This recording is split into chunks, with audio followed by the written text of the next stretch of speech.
What's up, Linjivo family? Ready to level up your English? Let's get in the lesson. Mwaramutse muryango mugari wa Linjivo, muriteguye kuzamura urwego rwanyu rw'icyongereza. Reka twinjirane mu isomo. Salut la famille Linjivo, prêt à passer votre anglais au niveau supérieur, entre dans le vif du sujet. Waba warifuje kwiga icyongereza cyangwa igifaransa cyangwa igiswahili cyangwa urundi rurimi?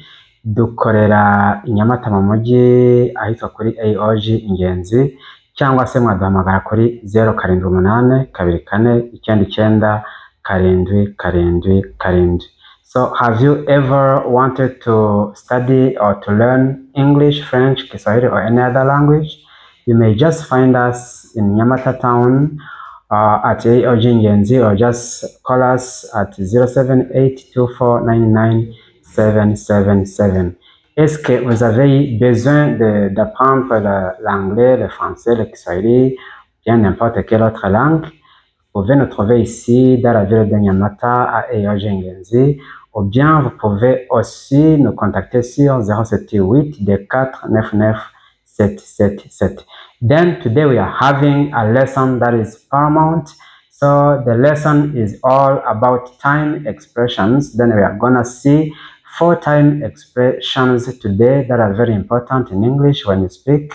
And then, as I told you before, these time expressions are of the greatest essence in English, as they help you to structure, to build up your perfect English.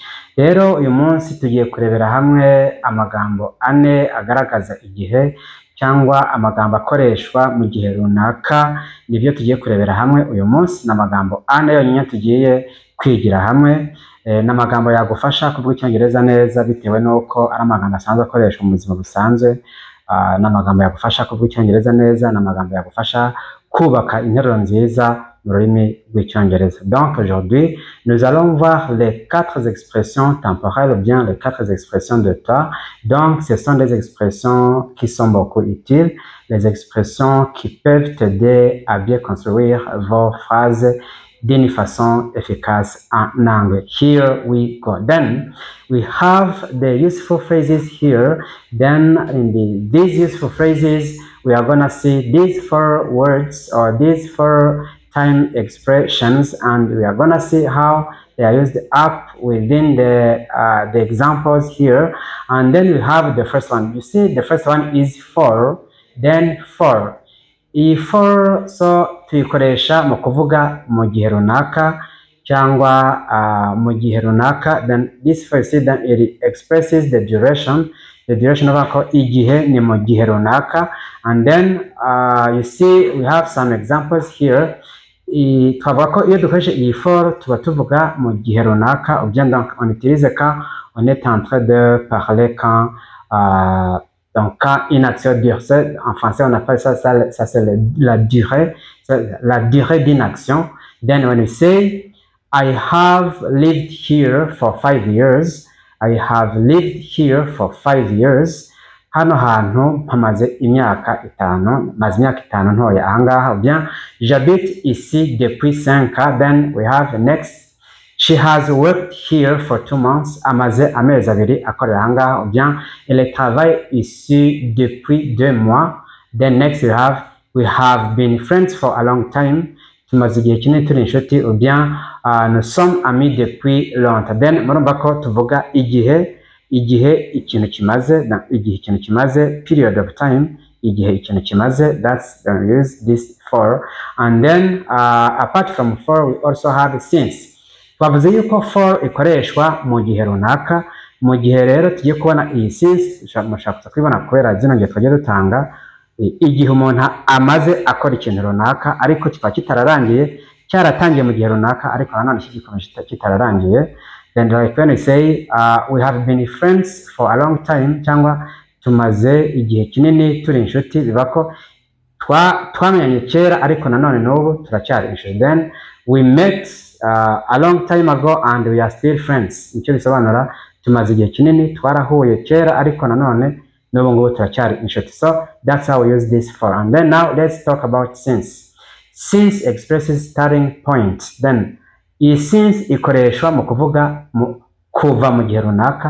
Starting point igaragaza igihe igikorwa runaka cyatangiriye. Then we have some examples here when we say I have lived in Kigali since 2020. Then rako ntuye i Kigali kuva muri 2020.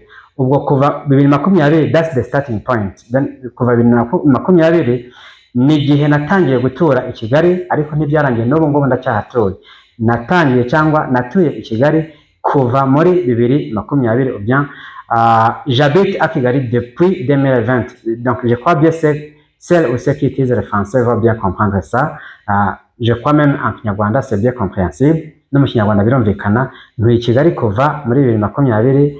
Then I have lived in Nyamata since 2025. Cyangwa ntuye i Nyamata kuva muri 2025. Igihe umaze utangiye, then the starting point, igihe watangiriye gukora ikintu runaka. And then next we have he has studied English since January. Ubwo yize icyongereza kuva mu kwezi kwa mbere. Yize icyongereza kuva mu kwezi kwa mbere. Bien, yize icyongereza kuva muri Mutarama kuva mu kwezi kwa mbere. Bien, il étudie l'anglais depuis janvier. Il étudie l'anglais depuis janvier. And then next we have known each other since childhood. We have known each other since childhood. Tuziranye kuva mu bwana. Tuziranye kuva mu bwana. Childhood is the specific point of time. Ni igihe kizwi mu bwana. Tuziranye kuva mu bwana. Bien, nous nous connaissons depuis notre enfance. Nous nous connaissons depuis notre enfance. Kuva mu bwana turaziranye, n'uyu munsi turacyaziranye. So that's how we use for and since. I guess you understand. And then next we have when. When expresses time. Iri jambo when ni kuvuga ni ryari mu Kinyarwanda. Ryari, then when. Then we say when do you go to work? When do you go to work? Ujya ku kazi ryari. Ou bien quand vas-tu au travail? Quand vas-tu au travail? When igihe runaka. Ryari mu Kinyarwanda. Ou bien quand. En français c'est quand, mu Kinyarwanda c'est ryari. When.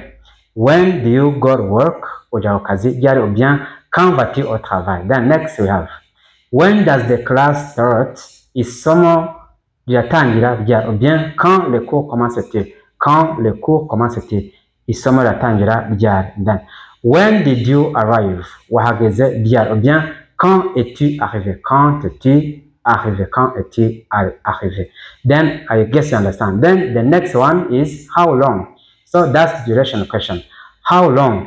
Mu gihe kingana iki. Iri jambo how long bisobanura mu gihe kingana iki. Ou bien depuis combien de temps. En français on peut dire depuis combien de temps une action se déroule. Depuis combien de temps une action se déroule. Ou bien depuis combien de temps une action va se dérouler. Depuis combien de temps cyangwa mu gihe kingana iki mu Kinyarwanda.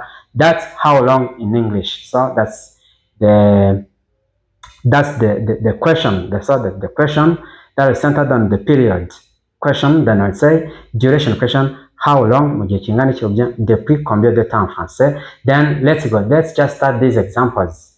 We have like how long have you lived here? How long have you lived here? Umaze igihe kingana iki utuye ahangaha. Umaze igihe kingana iki utuye ahangaha. Ou bien depuis combien de temps habites-tu ici? Depuis combien de temps habites-tu ici? And then next, how long have you studied English? Umaze igihe kingana iki wiga icyongereza. Ou bien combien de temps, depuis combien de temps étudies-tu l'anglais? Depuis combien de temps étudies-tu l'anglais? Then next, how long does the lesson last? Isomo rimara igihe kingana iki. Bien, combien de temps dure la leçon? Combien de temps dure la leçon? Depuis combien de temps dure la leçon? Ou bien combien de temps dure le cours? Combien de temps dure la leçon? The next, how long have they been married? How long have they been married? Bamaze igihe kingana iki bashingiranywe. Ou bien combien de temps sont-ils mariés? Combien de temps sont-ils mariés? Then these are the 4 time expressions that we learn in this lesson. Very important. Ntekereza ko aya magambo yo kubaza na magambo y'ingenzi cyane wamenya gukoresha mu Cyongereza kubera ko asanzwe akoresha mu buzima busanzwe. Ntabwo ari amagambo akomeye, na magambo asanzwe akoresha. Murabizi neza ko iyo umuntu ari kuvuga Icyongereza hari igihe ari kuvuga ibintu akagera ahantu akaba confused, n'ijambo ari buze gukoresha. Niyo mpamvu aya magambo ni ingenzi kuyamenya. Rero aya magambo musabwe kuyamenya. So then let's just talk about this last example, and then see when you say I've waited for you for 1 hour. I've waited for you for 1 hour. Maze isaha imwe ngutegera. Bien, je t'ai attendu pendant 1 heure. Je t'ai attendu pendant 1 heure. Niyo ingero turimo turabaha rero aho dukoresha for, since, when, and how long. Then let's pass on to this conversation practice. In this conversation practice, as usual, we have the person A and B. So they are gonna conduct this conversation all about these 4 time expressions. Muri kino kiganiro rero tugiye kurebera hamwe bano bantu babiri abo twise A na B bagiye gukora ikiganiro bakoresheje ya magambo amwe tumaze kubona muri rino somo. Donc, si nous avons la pratique orale, dans cette pratique orale, nous avons la personne A et la personne B.